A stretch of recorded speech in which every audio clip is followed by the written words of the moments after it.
Quando a gente olha para um becker como esse, com um líquido transparente, a impressão é de que está tudo perfeitamente misturado. Parece um sistema simples, homogêneo, sem nenhuma estrutura escondida. Mas, se a gente pudesse colocar uma espécie de lupa microscópica dentro desse becker, será que veríamos só água? Ou será que esse líquido esconde outra organização feita de pequenas gotinhas? Em alguns sistemas envolvendo macromoléculas, como proteínas, e em condições reacionais específicas, é exatamente isso que acontece. Surgem gotículas de uma segunda fase líquida, e isso é a base de um fenômeno muito interessante, chamado coacervação. Do ponto de vista físico-químico, a conservação é uma forma de separação de fase líquido-líquido. A partir de uma solução que parecia uniforme, o sistema se separa em duas fases líquidas em equilíbrio, uma fase conservada, mais densa e rica em macromoléculas, e uma solução de equilíbrio, mais diluída. Na prática, isso significa que, dentro do mesmo material, passam a existir microgotas de uma fase concentrada em macromoléculas suspensas em uma fase mais pobre. Na conservação complexa, a fase coacervada nasce da associação entre duas moléculas diferentes, que possuem cargas de sinais opostos em certas condições. Podemos imaginar, por exemplo, duas proteínas diferentes. Em determinado pH, uma delas apresenta carga líquida positiva e a outra apresenta carga líquida negativa. Quando essas moléculas são misturadas, os sistemas não saltam imediatamente de tudo dissolvido para conservado separado. Primeiro, surgem complexos solúveis, um estado intermediário. As cadeias de cargas opostas já estão associadas, mas o sistema ainda não mostra uma fase coacervada bem definida.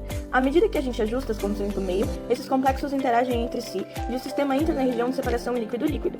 A partir daí, se formam gotículas de fase coacervada, rica nas duas macromoléculas associadas. Essas gotinhas podem ser vistas como microcápsulas líquidas. Se esse líquido vai ficar aparentemente homogêneo ou cheio dessas microgotas escondidas depende de alguns parâmetros da reação. O primeiro é o pH, que controla o estado de ionização das macromoléculas e, portanto, a carga líquida de cada espécie. Em muitos sistemas envolvendo duas proteínas, a coacervação complexa ocorre em uma faixa de pH situada entre os pontos elétricos de cada proteína, em que cada uma delas é predominantemente positiva e a outra predominantemente negativa. O segundo é a força iônica, ligada à quantidade de sal em solução. Se houver sal demais, os íons formados acabam blindando as cargas das macromoléculas, enfraquecendo as interações eletrostáticas e podendo até impedir a formação dos coacervados. O terceiro ponto é a reação das cargas, que depende da proporção entre os grupos positivos e negativos do sistema.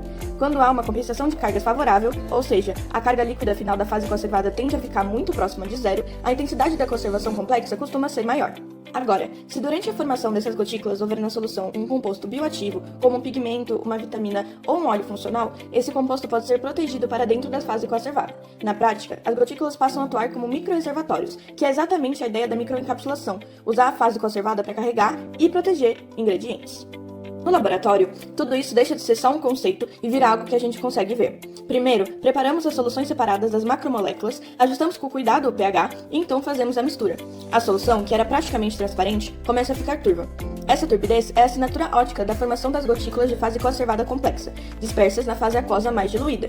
Em algumas formulações, se o sistema repousa ou é centrifugado, é possível observar a formação de uma camada coacervada mais densa em equilíbrio com uma fase superior mais clara. Se a gente pega essa suspensão turva e leva para o microscópio, dá para enxergar com mais clareza o que o microtubo estava escondendo. Na imagem microscópica, aparecem gotículas bem definidas, geralmente com formato esférico e tamanhos variados, o que correspondem à fase coacervada, rica em macromoléculas dispersas na fase de equilíbrio. Essas microgotas podem funcionar como unidades de microencapsulação.